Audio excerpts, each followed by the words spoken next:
Est-ce que vous saviez qu'il y a des gens qui analysent le sport? Sur Radio Clédou, il y a des journalistes qui vivent et font vivre le sport.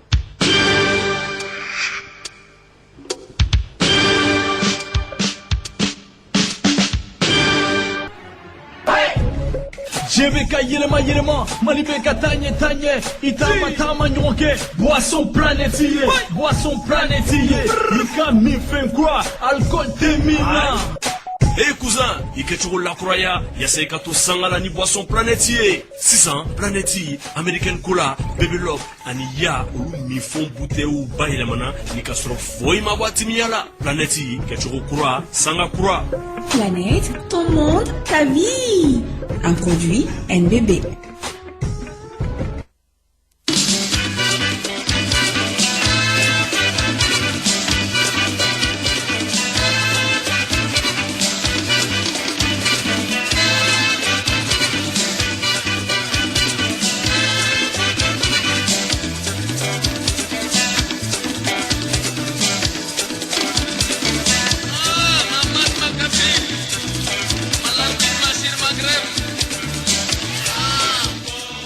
limana wanga kliga foli be obela jele mama sogoli bana ne watina ba ko ka walin madon ka fama fli ya sogoli baka radio manila radio Clédou kemen kele muru fasiki din jela bamako ambe la sili kele ka bor la bi Clédou sport ni ali baro tabulu yi anga bakurba folo hamina ndado mi ligue de bamako aleka championnat minimum obedamne bi durant shaking obeke bi bamako anala mino konala Nambora sa metamuye Association des journalistes sportifs du Mali AGSM Oumar Baba ale kuna fondela wole bi mubara ko kenekan anandalo la ko dama la dire ko nala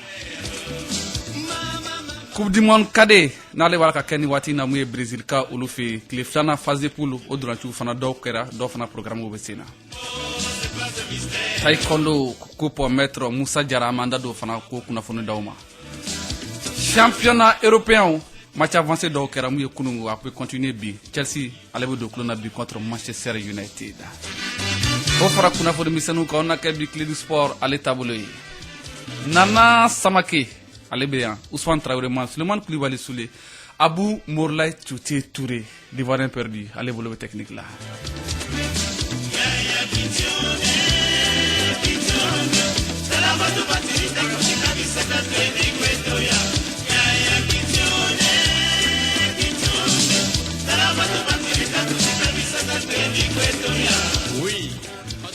Abou pas de bagarre, le football, il faut savoir le faire là. Le watina na kanyatan ani sawa sangatan ani wolombla dana goshi loka studio jeli baba siso ale konala. Nana Samake. Souley Koulibaly. Abi chokodi. Ça va? Akayen ko sobe. Bon donne. Doni? Doni dro. E kuma eklo tene kuma kana. Kloti kuma kana kana kuma kana.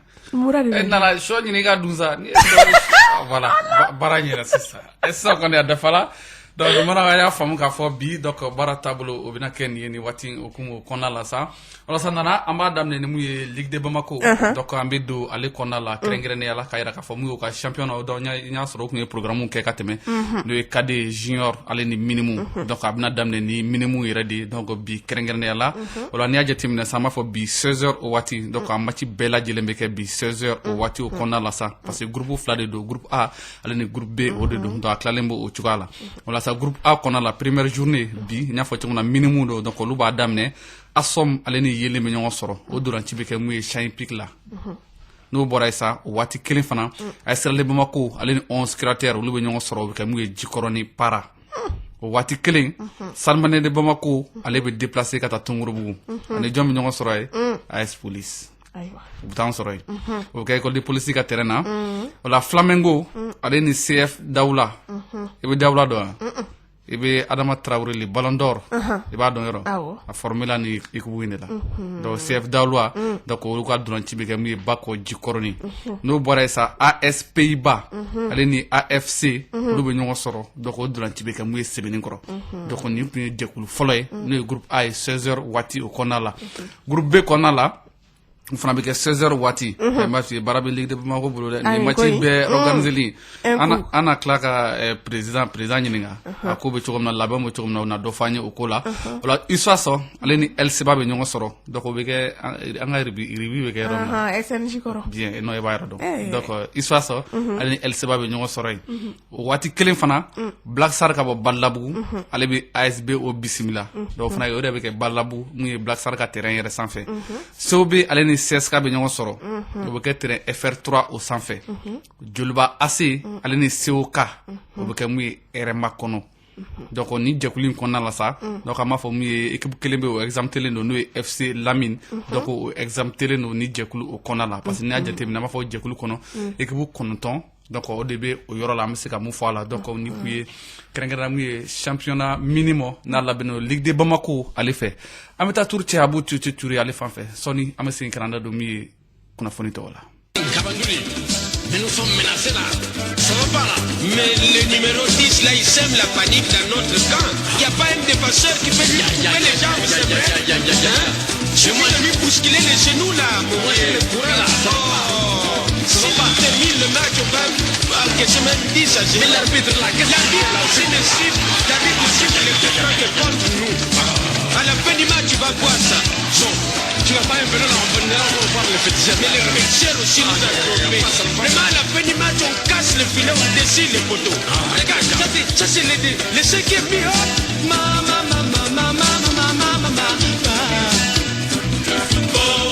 Le football, il faut savoir le faire. Le football, c'est pas la guerre, Nana Samaki.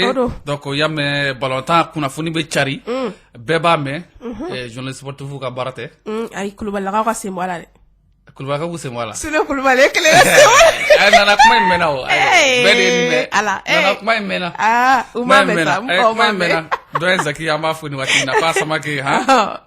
Nana donc bi sɔn wɛrɛ na mun ye AGSM donc n'ale journalistes ka jɛkulu ye n'o ko association des journalistes sportifs du Mali AGSM donc ale président ba n'o ye Umar Baba Traoré donc bi sɔn wɛrɛ na u ye kunnafonidilaw wele kɛrɛnkɛrɛnnen AGSM daga yɔrɔ yɛrɛ la an bɛ se ka fɔ ten mun ye ACI 2000 o kɔnɔna la commune 4 la walasa bi weleli yɛrɛ kun baabu kun bɛ boli dɔwɛrɛ tɛ mun ye AGSM ka su kɛrɛnkɛrɛnnenya la donc n'a ta ko 7 n'an k'a ma 7e édition donc o labɛn o kɔnɔna de don donc o la n'i y'a jateminɛ mun ye kunnafonidilaw ye caman kɔni mobilisation kɛ ka se ka taa Umar Baba ale ka wele o lamɛn cogoya min na o la n'i y'a jateminɛ sa an b'a fɔ bakuruba yɛrɛ la n'i y'a jateminɛ a fɔ nuit de kan ka labɛn n'o ye AGSM ka nuit yɛrɛ su kɛrɛnkɛrɛnnen n'o kan ka kɛ mun ye kalo kelen nin kalo in nata la décembre kɛ novembre novembre do bi tɛ le 31 le 30 novembre o tɛ kalo kelen Ah, bien le 30 octobre. Octobre. Oh, le 30 novembre. Ah, ok. Oui, dans un mois. Oh, dans un mois. Un mois juste. Oh, juste. Donc, au bar au label au kum konna de do. Donc, Umar Baba, donc ani kuna fundina kona échanger la kosobe. Nga ngaire anga ta alereda. Umar Baba, ye journaliste wele bi, yo wele kunmena. Weleli nintu i n'a fɔ laadalakola san o san laban na an bɛ ɲɛnajɛ kɛ an bɛ su dɔ kɛrɛnkɛrɛnya farikolo ɲɛnajɛ kunnafoni jɛnsɛnbaaw tɔgɔ la n'a a bɛ fɔ o ma ko nuit AGSM o tako 7 de ye ɲinan ye a bɛ kɛ yanni kalo kura o tile 30 o kɔrɔ k'an tɔ ye kalo kelen de ye k'a daminɛ bi la donc a tun ka kan an ka kunnafonidilaw wele k'a labɛnw kibaruya da u tulo kan ko minnu b'a ko kɔrɔ ɲinan k'o da u tulo kan donc o de y'an se kɛnɛ kan yan. Voilà. Donc, Umar Baba, ale kumakan AGSM président ba an n'a bɛ to ɲɔgɔn bolo hali bi o la su kɛrɛnkɛrɛnnen Umar Baba ɲinata ye an bɛ se k'a dɔn yɛlɛma jumɛn donnen bɛ a kow kɔnɔna la.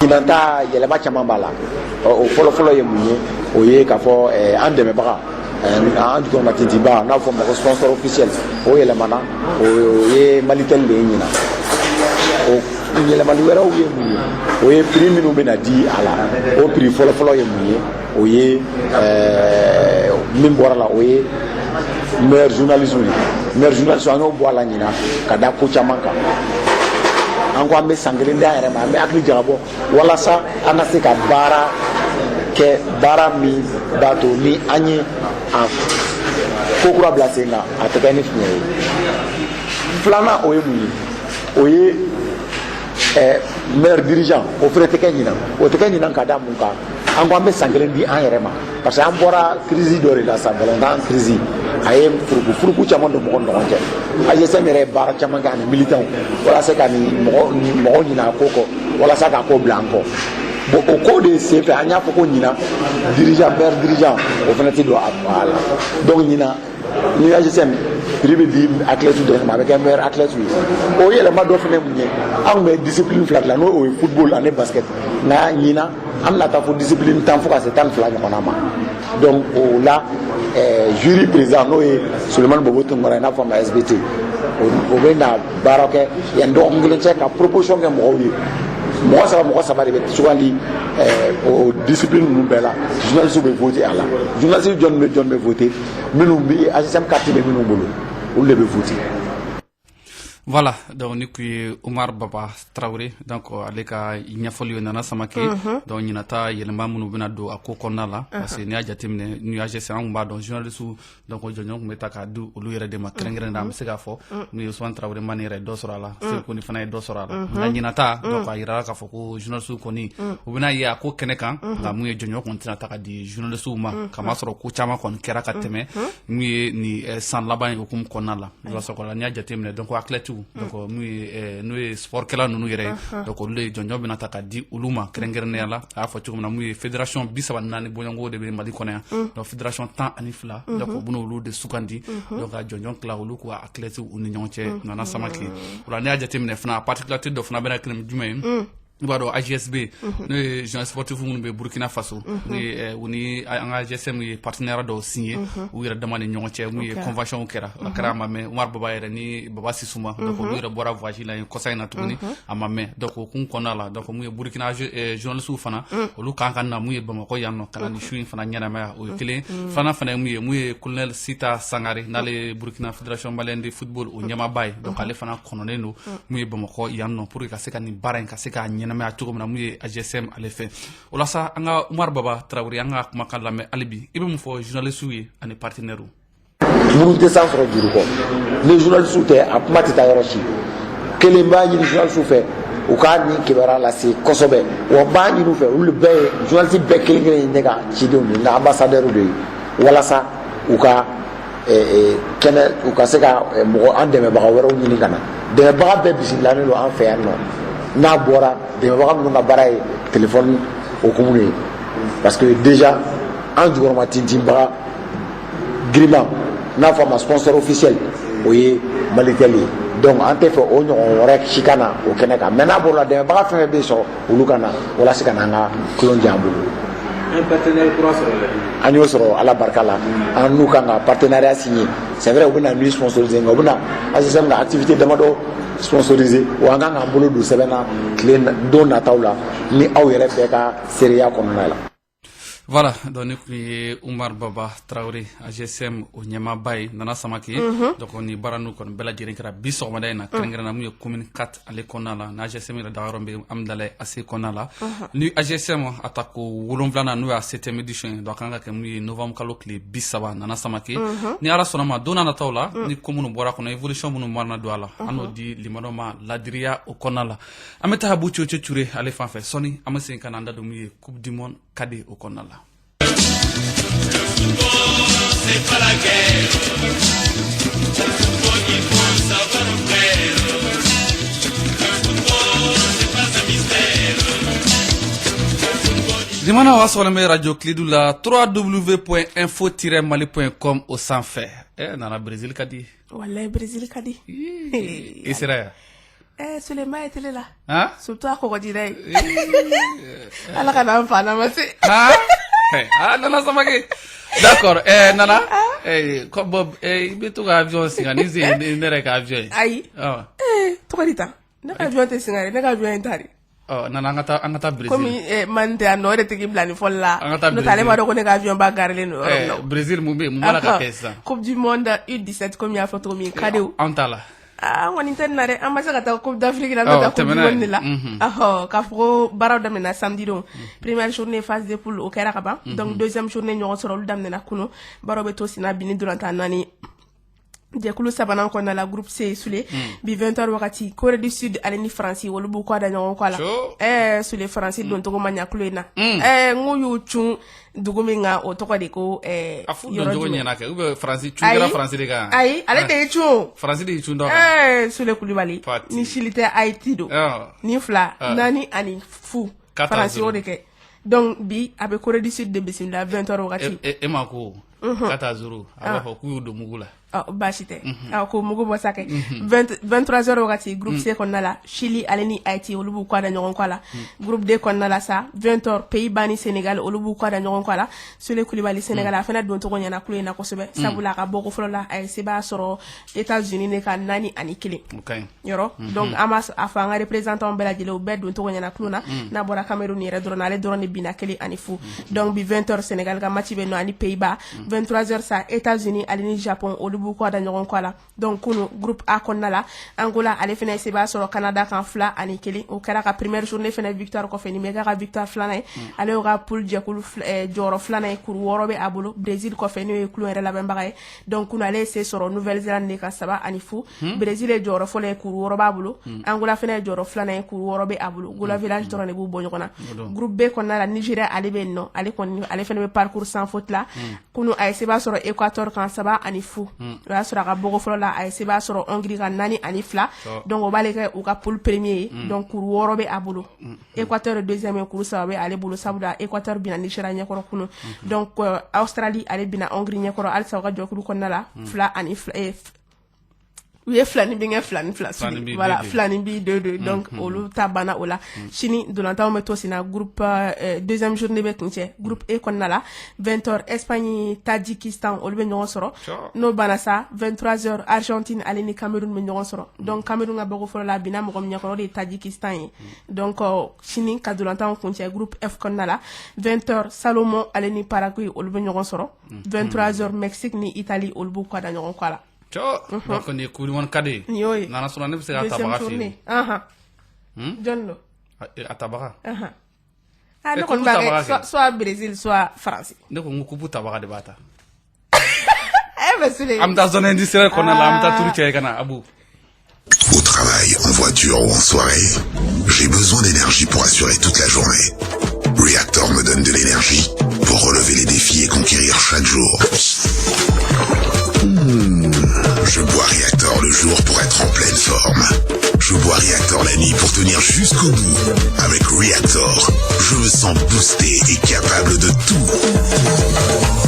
Reactor, c'est ma boisson énergisante. Disponible au Mali, dans toutes les régions, à 400 francs, prix des ventes conseillées. Reactor, conquering day and night. Un produit NBD. C'est le fair play.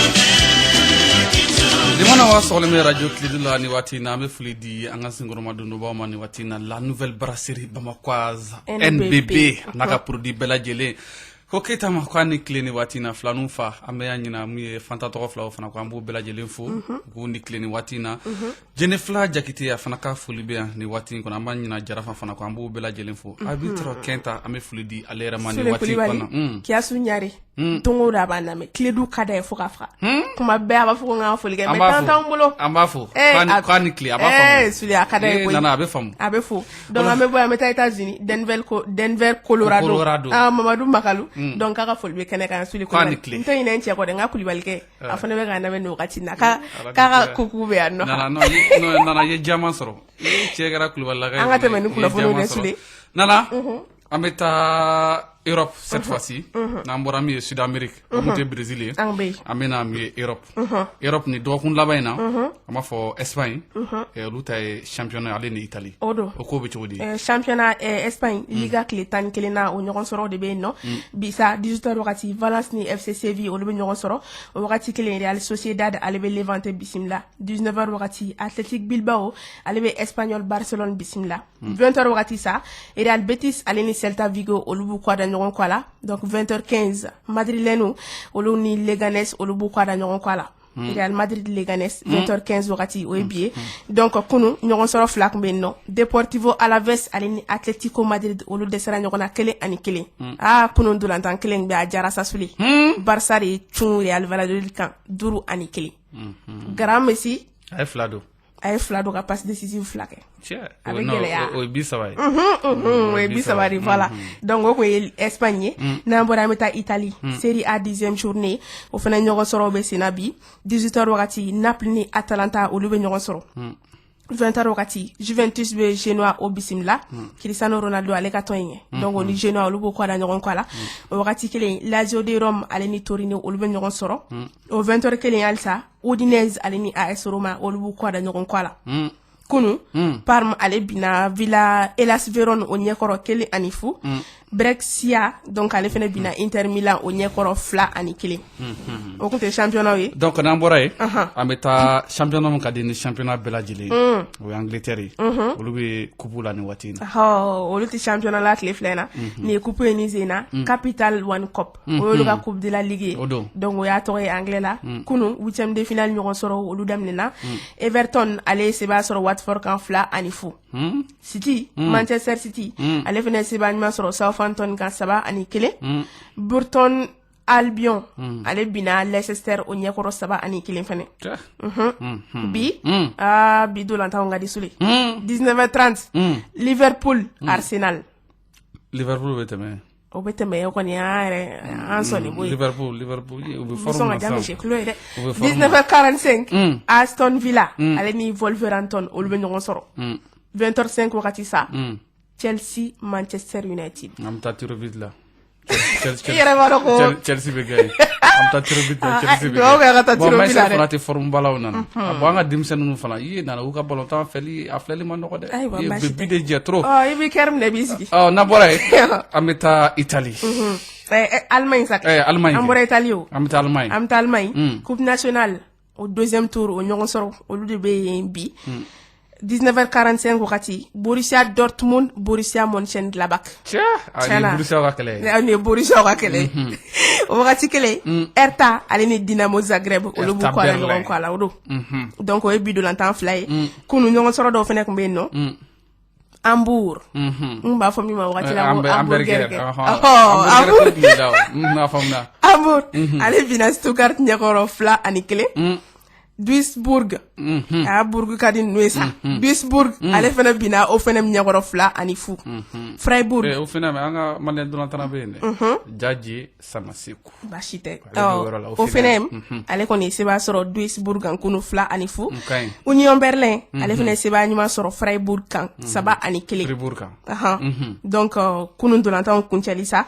Bochum ni min ka kɛ japonais tɔgɔ dɛ. Bochum ale bina Bayern ɲɛkɔrɔ 2-1. Donc o bɛ Allemagne ɲɔgɔn sɔrɔ o kuncɛ.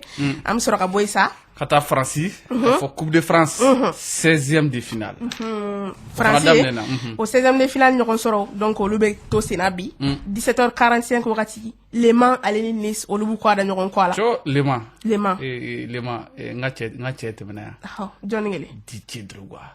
Le meilleur buteur africain en Ligue des Champions 44 buts. A tɛmɛna yan. I ye cɛ in kanu sunu. Nana cɛ in ka di n ye. Ala ka mɛn kɔrɔ han. Amina yɛrɛ. 20h wagati bi Monaco ale ni Marseille olu b'u kɔ da ɲɔgɔn kɔ la. A ye Marseille fana kɛ. Baasi tɛ. O wagati kelen a ma Amiens kɔni kɛ. A ma Amiens kɛ. Amiens Bakary Dibasi de bɛ yen. Baasi tɛ. 20h kelen Amiens ni Angers olu b'u kɔ da ɲɔgɔn kɔ la. O wagati kelen Reims Stade de Reims ale ni Bourg-Perona olu bɛ ɲɔgɔn sɔrɔ. Amerika tɔn ye. Stade de Reims n'o kɛra o 20h kelen halisa Nantes ale ni Paris FC olu bɛ ɲɔgɔn sɔrɔ. Nantes Khalifa Koulibaly Khalifa Jan. O don donc Niort ale ni Toulouse olu fana b'u kɔ da ɲɔgɔn kɔ la. Donc o ye bi ɲɔgɔn sɔrɔ ye kunu Nîmes ale seba sɔrɔ lance kan 3-0 nana kɛra bara dɛ ah ma fi ni don najɛ ni match na bi dɔ donna lance yɛrɛ kun nana parti amana ko o kuma nga do wobe ak cɛkɛ bi cɛ ɲuman don baasi tɛ o kɛra o ye donc Bordeaux ale fɛnɛ seba ɲuman sɔrɔ Dijon kan 2-0 Sule Kulibali ni ko ye Europe tour ye donc ɲɔgɔn sɔrɔ minnu bɛ bi ani kuno résultat merci bien Nana Samake an bɛ taa turu cɛ Abu Cote Touré ale fan fɛ sɔni an bɛ segin kana da dɔ min ye kunnafoni tɔw la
ay football kɔni kɛlɛ tɛ woyɔ tɛ i ka se a kɛcogo ɲuman na o dɔrɔn don Nana Samake o la sa an b'a fɔ min ye Coupe de la Confédération yana an ka wali jaabi di an b'an yɛrɛ ta di mun ye joliba ase tout de cadrage o kɔnɔna la Nana Samake donc ale kɔni ye sɛbɛya sɔrɔ an bɛ se ka fɔ min ye LS Sport kan ka bɔ fo Tchadkaw fɛ yen 1-0 o 1-0 yɛrɛ an b'a fɔ min ye kɛrɛnkɛrɛn Umar Kamara donc ale mun ye joliba ase ka celu 1 sɔrɔ ka don o y'a sɔrɔ min ye n tɔgɔma Sulemani Kulibali l'ancien joueur de l'AS Nadia donc ale de ye poto minɛ fɔlɔ donc min ye Umar Kamara tɛmɛtɔ donc a bɛ tɛmɛ ni a bɛ jɔkɔlɔsiba ɲɛ kɛ Jawara ɲɛ o bɔlen kɔfɛ a la sa Nana an b'a fɔ baraji n'o ye match de baraji ye a match dɔ bɛ to sen na dɛ match kelen bɛ yen minnu ma kɛ baraji match en retard donc baraji ale match en retard sabula Génération Foot ale tun bɛ k'a ka match fɛn kɔnɔ u ka match rejoueli kɔnɔ donc a perdu o la sa ale reversé la Coupe de la Confédération na donc ale bɛ n'o baraji tan ani mɔgɔ min bɛna ɲɔgɔn sɔrɔ o de ye essaye ka bɔ Beninkaw fɛ yen nɔ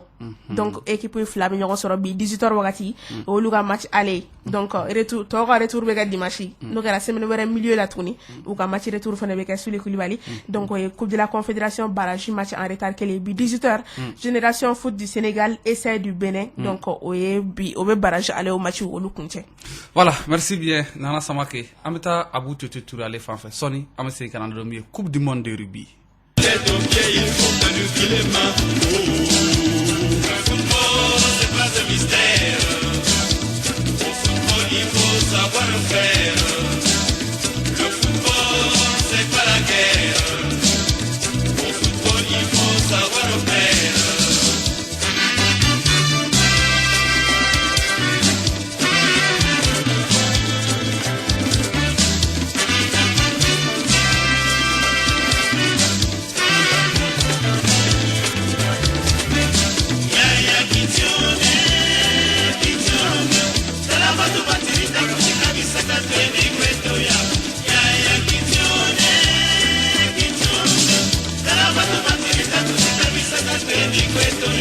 Oui, pas de bagarre. Doigt son travail. Si tu vois que le gardien est trop fort, attention.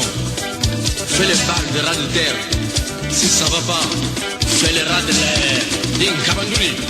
Mais nous sommes menacés là. Ça va pas là. Mais le numéro 10 là, il sème la panique dans notre camp. Y a pas un défenseur qui fait lui couper les jambes, c'est vrai. C'est moi de lui bousculer les genoux là. Moi j'ai le courant là. Si on termine le match, on va encaisser même 10 à 0. Mais l'arbitre là, l'arbitre aussi ne siffle. L'arbitre siffle les deux contre nous. À la fin du match, tu vas voir ça. Bon, tu vas pas venir là, on va voir le féticheur. Mais les féticheurs aussi nous ont trompés. Vraiment, à la fin du match, on casse le filet, on dessine les poteaux. Regarde, ça c'est les 5e but. Voilà, merci bien Abu Cote Touré. An bɛ segin ka taa ni waati in na sa n y'a fɔ cogo min na Nana Samake an bɛ taa fo Japon yanni an ka se ka Ousmane Traoré ale bisimila an b'a fɔ min ye Coupe du Monde de rugby Nana Samake finaliste dɔnna dɛ. U dɔnna. et Boudoua. Comme dimanche don. On va Afrique du Sud voilà. Afrique du Sud, Angleterre. Nakadie. Il va faire remake la finale de 2007. Afrique du Sud ni Angleterre et non soro. Afrique du Sud gagne la temps ani duru. Et Angleterre takera woro. Donc Angleterre bina ata juru sara wa. Walma Afrique du Sud va confirmer. Ngangon ba don. E nana ka sur Afrique du Sud la ni Angleterre. Kana sika fe yere. Donc Sud-Africain ou Tisson. Sud-Africain Tisson de courement fla de bobolo bu ka savana buno de magen c'est ça. Ba chite. Donc ko yere konna la ma fami coupe du monde rugby à 7 donc o yere diramu Sud-Afrique ma. Donc jamana muga ani nani do bina nyon soro mu Sud-Afrique we chela kawyi. Musoro ko fan fe rugby à 7 fanana jamana temps ani woro do bina nyon soro a keneka 2021 ni alama bashike nana samaki do baro bina bulu chugola. La sambe akli dike ka fomi jamana nga autorité no ministère des sports rugby manu anga primo ma di deuxième place pour ma di foldena ku akli toana na soro la kadanyo wi ku akli toana wa yere down revendre anga Yves fana ku di mon quart de finale kasabi fana mandi wala je ku kalete dokera de dokera na dirama be ja anye kosobe la nana samake ame boro la sa amena muye bamako yanno so na bamako amena e fanfe nikli mba masasulu ko bashiti la ça va ko balale me ko soudanen sa oddo so tra amena e fanfe 600 taekwondo pour maître Moussa Diarra oui mais yana nga so mamta no zombu flo nana ametroka taekwondo ke so na ngata nyozombu wala amta no zombu formation kera oui albitru awai ani entraîneur ani de kramo ko voilà o kera damne na juma kalo kle mo gandur ka kunche kalo kle mo gan wolo vladimachi o kuma keru ka anya fo chuko mo ka demsonu ka maison de jeunes o kuma o de konna la sanya fo chuko mi nyema o bela jelen me keneka mo ye dugutiki ya rema kene stronga ya ka conseiller black na mo ye maire alek be keneka chaka klubali ka se commission mo mo ye kren ya la amba fo chuko mi na ma fɔ tugo commune duru de kun bɛ nin kɛnɛ kan formation in kɛnɛ kan an y'a fɔ yan ka tɛmɛ kunasini o kuma commune duru tɛ dɔwɛrɛ ye Cɔribugu an y'a fɔ Wolodon Nɔngɔn fo ka se Masantola ani Nɔnsɔnbugu yɛrɛ ye o kuma donc u ye arbitre ani dege karamɔgɔw de former a bɛ se maa 55 ɲɔgɔn ma minnu formera donc masa solo bɛ kɛ sababu ye ballon tan a bɛ san sɔrɔ Nɔnsɔnbugu ka da ka coupe Mbemba Konare 3e édition o labɛnw de don parce que tɛ se ka ballon-tan organiser yɔrɔ la mɔgɔw tɛ arbitre ka sariya dɔn entraîneur tɛ sariya dɔn u yɛrɛ tɛ ballon-tan labɛn cogo dɔn donc o bɛ kɛ sababu ye gɛlɛyaw bɛna baara la o hukumu kɔnɔ o kuma labɛnw an y'a fɔ cogo min a baara ɲɛna Seydou Traoré le fils ex arbitre international ale tun bɛ ka arbitre kalan mun ye Konate Ibrahima n'ale ye dege karamɔgɔ ye n'ale yɛrɛ équipe nationale dege karamɔgɔba ye bi voilà o kuma adjoint ye bi ale ni Seko Kulubali Pele olu tun bɛ ka formation kɛ formation in kɔni a ɲɛna a diyara a fisara kosɛbɛ mun ye maa minnu ye kalan in kɛ kɛrɛnkɛrɛnnenya la u yɛrɛ b'a fɔ nka an ka a lamɛn an ka daminɛ fɔlɔ maire la maire tun bɛ kɛnɛ kan Saka Kulubali n'ale de ye Nɔnsɔnbugu maire ye a hakilina mun fɔ an ka dɔɔni lamɛn la yanni an ka se mun ye Seydou Traoré formateur yɛrɛ ma le fils mais mairie ni kumana surunya mara seginna so bɛɛ mago bɛ i ka dugudenw de la hali baɲumankɛ tɔn minnu bɛna fɛ u b'a fɔ bɔn an bɛna projet minnu kɛ k'an bɛ kɛmɛ bɔ a fɔ k'a ka 50 bɔ o 50 kuma dɔ la u b'a fɔ ko mairie mɔgɔw k'o bɔ i b'a sɔrɔ wari tɛ anw ka kɛsu kɔnɔ u yɛrɛ b'a fɔ bɔn sariya y'a jira k'a fɔ a ka duguden minnu bɛ yen nɔ n'u bɛ hami ni dugu ɲɛtaa ye a ye ci bila o ma donc n b'a fɔ nin kɛnɛ kan mairie bɛɛ tɔgɔ la ballon-tan in dama tɛ muru k'a la k'a fɔ an jigi bɛ a kan an b'a fɛ ka wari ta ka d'an ma mais komi ale y'a kalan nɔgɔya ye a k'an ka mairie a ka a kɔlɔsi min ye taabolo minnu ye techniquement n'o ye hakilila baaraw ye vraiment a k'an ka mairie jate minɛ k'an dɛmɛ ni hakilila baaraw ye techniquement n b'a fɔ mairie wɛrɛ ne yɛrɛ kɔni mairie ye politique mɔgɔw jɛlen mais foroba hɛra vraiment a b'an bɛɛ nafa hali n'an kɛra parti tan ye a ka vraiment an ka mairie k'a kɔlɔsi min ye taabolo ɲumanw ye kalan nasira min b'a la a k'an dɛmɛ pour que vraiment fɛn minnu bɛ n'an t'a dɔn n'u bɛ kɔfɛla nɔ ou bien fɛn ninnu ka k'an dege olu la mairie bɛ tɔgɔ la ne b'o fɔ a ɲɛna ni min bɛ mairie la k'a fɔ bɔ pour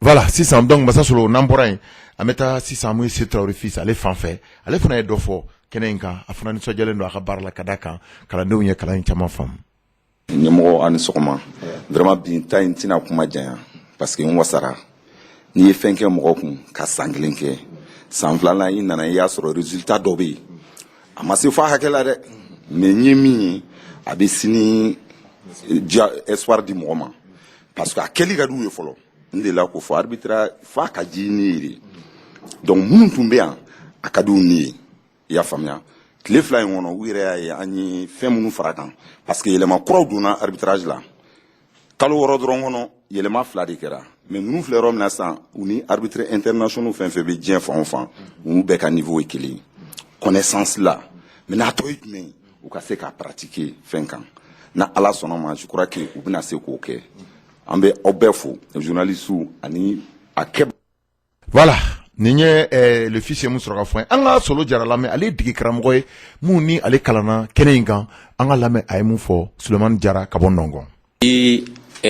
nin ko in labɛnbaga n'o ye Moro ye vraiment ka kalan ɲini k'a d'aw ma nin y'a siɲɛ fɔlɔfɔlɔ ye a ka kɛ Kolokani mara yɛrɛ la n'an ko entraîneur kalan nin y'a siɲɛ fɔlɔfɔlɔ ye donc n'an nana o siɲɛ fɔlɔ kɛnɛ kan an b'ale de fo ballon tɛ se ka taa ni ballontannaw ma kalan mais vraiment u nana kalan min kan a diyara an ye sabu an yɛrɛ minnu bɛ k'u kalan an tɛ a dɔn i tɛ fɛn min don i tɛ se ka mɔgɔ dege o la vraiment an b'u fo ka commune 5 in bɛɛ lajɛlen dugutigiw fo a diyara dugutigiw fana de ye a ka se ka kɛ o mɔgɔ min bɛ ka nafolo don a la fana hali bi an ka laɲini bɛ a kɔ n'i ye mɔgɔw dege fɛn na a bɛ kɛ ni minɛ min ye hali bi i b'o fana ɲini a ye donc an kɔni entraîneur y'a ɲini hali bi a k'an dɛmɛ minnu fana bɛ sanfɛ aw fana ka jan don Morow la vraiment an b'a fo anw ta kɔni diyara an ye entraîneur bɛɛ lajɛlen tɔgɔ la ne de nana ka kuma o tɔgɔ la ko n b'u bɛɛ lajɛlen.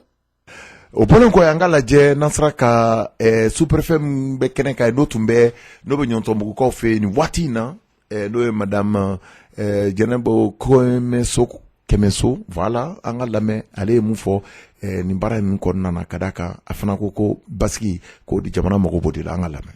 An bɛ kɛnɛ min kan bi bɛn kɛnɛ don keleya kɛnɛ don an bɛ yɔrɔ min na bi Mali mago bɛ nin de la bɛn ni keleya ka arrondissement commune 3 fara ɲɔgɔn kan ka tila ka na ni commune wɛrɛ ye donc o bɛ bɛn yira an ka Kolokani cercle la Kolokani préfet tɔgɔ la ne yɛrɛ tɔgɔ la n bɛ foli k'aw bɛɛ lajɛlen ye fɛn min b'aw natɔla sɔrɔ a kana maa si tatɔla sɔrɔ aw k'aw jija parce que ni jama farala ɲɔgɔn kan dɔrɔn funufunu bɛ na mais ni funufunu kɛra o ka sɔrɔ mɔgɔ dɔ bɛ yen min bɛ funu jigi dɔɔni parce que n'i y'a ye jama farala ɲɔgɔn kan bɛn sira de don ani keleya sira an dun bɛ yɔrɔ min na bi an ka jamana mɔgɔ bɛ nin la parce que n delila k'a fɔ n ka kɔrɔfɔla ka tɛmɛ ni denmisɛnninw ye ɲɔgɔn minɛ a ka ca ala fɛ hali ni mɔgɔkɔrɔba minnu man di u bɛ ɲɔgɔn minɛ mais n bɛ sinsin min kan toujours bɛn ni keleya an ka jeliba yɛrɛ bi yan nɔ a ye caman k'a la donc an b'a fɔ olu ye mɔgɔkɔrɔbaw ye denmisɛnninw senkɔrɔ denmisɛnnin mana kɛ cogo o cogo ni mɔgɔkɔrɔba b'an senkɔrɔ a ka ca ala fɛ an ka funu bɛ fɔ ɲɔgɔn kɔ donc n bɛ ala deli bɛn ni keleya la cercle arrondissement na Kolokani cercle la ani Mali bɛɛ lajɛlen.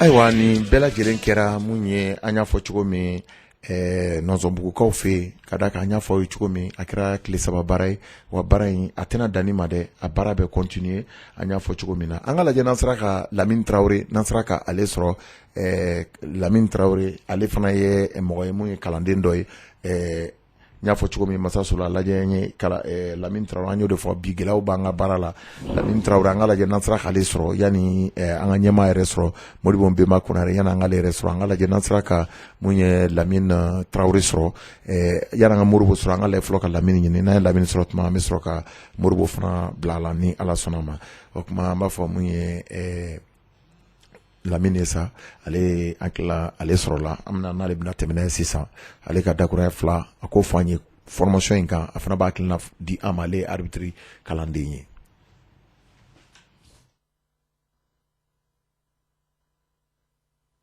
Fɛn fɛn bɔra yɔrɔ o yɔrɔ an bɛ bɛɛ lajɛlen fo kɛrɛnkɛrɛnnenya la ko in labɛnbaa maa min y'a labɛn n'o ye Modibo ye an b'a fo a ni ce ani baraji a fasoden ɲuman nin ye ko in kɛ ko 2 ye a diyara an ye a bɛnna ma dɔɔni min tun b'an jɛ formateur Seydou Traoré an nana tuguni ka tila ka hakililajigin kɛ o yɔrɔw la an k'olu ta k'olu fara kɔrɔlenw kan min b'a to mankan kana se ka kɛ an ka balontan nantaw la a ka kɛ hɛrɛ ni baden na maa min kɛ ka wari bɔ o ka kunna tigɛ o ka tɔgɔ duman sɔrɔ a ka kusa i bɛ wari bɔ ka tila k'a ye k'i bɛna i sigiɲɔgɔn ni badenw bila ɲɔgɔn na ka kɛ sitanɛ o ye maloko ye Moro ma ala k'a kisi o ma alifitiriw bɛɛ lajɛlen tɔgɔ la anw kɔni ko anw kalanna min na an y'o minɛ n'an tɛgɛ 2 ye o b'anw kunkolo kɔnɔ ni fili kɛra la jimafɛn bɛɛ lajɛlen bɛ fili n'an filila min na dɔnko tɛ o ma kɛ lawuli kama ye o ye fili ye m'u kana jigin an n'o la nka min kɔni fɔra an ye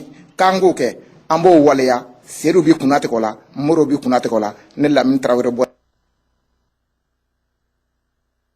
b'a lajɛ sisan n'an sera ka Modibo Nbenba Konare sɔrɔ ale mo yɛrɛ ye nin bɛɛ lajɛlen sigi sen kan yaasa cogo min u ka commune kɛrɛnkɛrɛnnen ale yɛrɛ bɛ faso a yɔrɔ a sport ka se ka taa ɲɛ ka se ka kɛ moteur de développement ye an ka lajɛ n'an sera ka Modibo sɔrɔ. N bɛ sigi foli kan tuguni n bɛ bɛɛ fo journaliste ka bɛɛ fo radio welena a se tile duma n b'aw bɛɛ fo formation min kɛlen filɛ nin ye n b'a dɔn n'u ye nin formation in minɛ sɛbɛ la ka ɲɛsin a baara ma u yɛrɛ fɔlɔ de bɛna nafa sɔrɔ a la yan'a ka se sigida yɛrɛ ma ma min f'u ye parce que ni aw kɛra sababu ye k'a ka club entraîner ka ɲɛ bibi na a ka balontanna dɔ entraîneur dɛ a ka balontanna dɔ bɛ se ka club dɔ sɔrɔ Bamako o balontanna bɛ se k'i to yen ka taa jamana wɛrɛ kan n'o taara yen aw de b'a nafa sɔrɔ yan'a ka se sigida yɛrɛ ma fɔlɔ donc o b'a jira k'a fɔ ko in a nafa tɛ dan niveau kelen na donc n bɛ segin a kan n bɛ tila ka insister a kan baara in kɛkun tɛ Kupumoro Bɛnbako dɔrɔn ye mais diɲɛ sababu de kow de bɛ ɲɔgɔn kɔnɔ ka taa bon laɲini minnu fana kɛra sisan an y'u bɛɛ lamɛn mais a k'a dɔn k'a fɔ a bɛɛ mɛnna an y'a bɛɛ sɛbɛn n'Ala sɔnna an tɛ se k'a bɛɛ kɛ ɲɔgɔn fɛ mais n'an seko kɔni kɛra min ye don n'a nataw a fana bɛna dɔn k'a fɔ tiɲɛ yɛrɛ la halisa an m'an se la bon mɔgɔ kelen fana tɛ se ko la i fɔra dɔ kɔ dɔ bɛ fɔ i kɔ an fana b'a ɲini aw fɛ a ka fanga fara an ta kan parce que min bɛ se ka min k'a ka niveau la o b'o kɛ n'o de dɔɔni farala ɲɔgɔn kan ko de bɛ kɛ koba ye grand frère bɔra k'a fɔ sisan ko minnu y'a labɛn ko tɛ se ka taga olu kɔ ne ye arbitre bila ka na mais commission min y'a labɛn ni commission tun tɛ a bɛ kɛ cogo di a baara tɛ se ka kɛ o donc jɔyɔrɔ dɔ de bɛ bɛɛ la fo de ka faamuya bɛɛ k'a bila i kunkolo la nɛnɛ tɛ baara in tɛ se ka kɛ donc n b'o ɲini aw bɛɛ fɛ bɛɛ k'i hakili t'o la kosɛbɛ k'a fɔ aw ɲɛna ko in laɲini fanba o ye bɛn ni kɛlɛ a ka sigida la.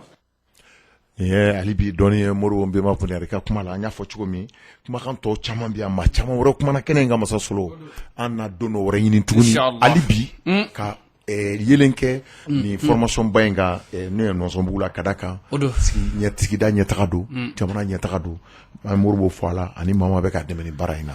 Usman an bɛ foli di NBB DG ma ni waati in na ko ani tile ni waati in na ka NBB baarakɛla bɛɛ lajɛlen fo ka cɛsiri la Usman Traoré o la sa Usman an bɛna e fan fɛ. oui an b'a fɔ Bataki mun bɛ yan nin ye Joliba Se ka bolofara min bɛ Bagadaji comité feu Bajanaba Jalo ko ɲɔgɔn ye bɔ bolo jumadon sufɛ 20h30 wakati famille sumano la ko ɲɔgɔn kun tɛ dɔwɛrɛ ye u ka match retour ko kanu labɛn ani ka u ka équipe yɛrɛ labɛn championnat ko tɔ ni Mali ballontan ko tɔw la o kuma k'a ɲini bɛ supporter bɛɛ fɛ mun ye Usman Traoré ka sɔn ale ka Bataki don nka co de y'a lase an ma n'an bɔra kɔnɔ bi wulada in na FC Massa ale bɛna badenya ballontan ba kɛ ani Azi FC a bɛ kɛ centre ballontan terrain na lansara wagati o kuma an bɛɛ wele don an bɛɛ ka taa ni ballontan lajɛ ayiwa Doswan donc an bɛ to badenya ballontan in na an b'a fɔ bi wulada in na Joliba AC Kade olu bɛ déplacer ka taa Badema Renouveau Kade o sɔrɔ min ye Lafiabugu a bɛ kɛ 16h o waati jama welelen don ka bɔ ka taa ni dunata in lajɛ. Massa réunion b'a bolo jumadon réunion bɛ tali kɛ mun ye o ka buna jouer championnat junior min na ka t'o préparer ani ka labɛn min bɛ Massa yɛrɛ kɔnɔ nin waati na k'o kuma fɔ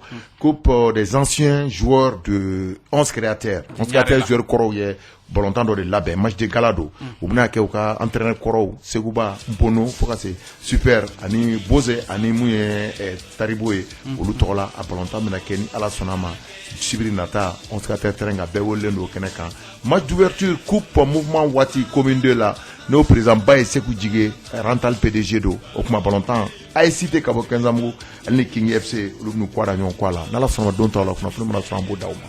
Voilà, merci bien Ousmane Traoré. Limana aya famu. Nana Samake Ousmane Traoré ma Suleiman Koulibaly Soule. Abou Morlaye Tute Touré ande bi baranu la sama akambe chini. Mobili kono ni mɔgɔ bɛ galabu kɛnɛya la tile mun bɛɛ lajɛlen réacteur bɛ galabu kɛnɛya di ne ma ni ka dan sago don o don ne bɛ réacteur min tile fɛ walasa ka galabu kɛnɛya sɔrɔ fo wula fɛ ne bɛ réacteur min su fɛ walasa ka don kɛ su mun bɛɛ lajɛlen ni réacteur ye i n'a fɔ dɔ de bɛ fara ka ko kan wa an bɛ se ka fɛn bɛɛ kɛ réacteur ye ne ka mifɛn kalabu kɛnɛma ye réacteur a bɛ sɔrɔ mali fan 14 bɛɛ lajɛlen na supermarché ni alimentation kɔnɔ dɔrɔmɛ 80. Reactor, conquering day and night. Un produit NDB.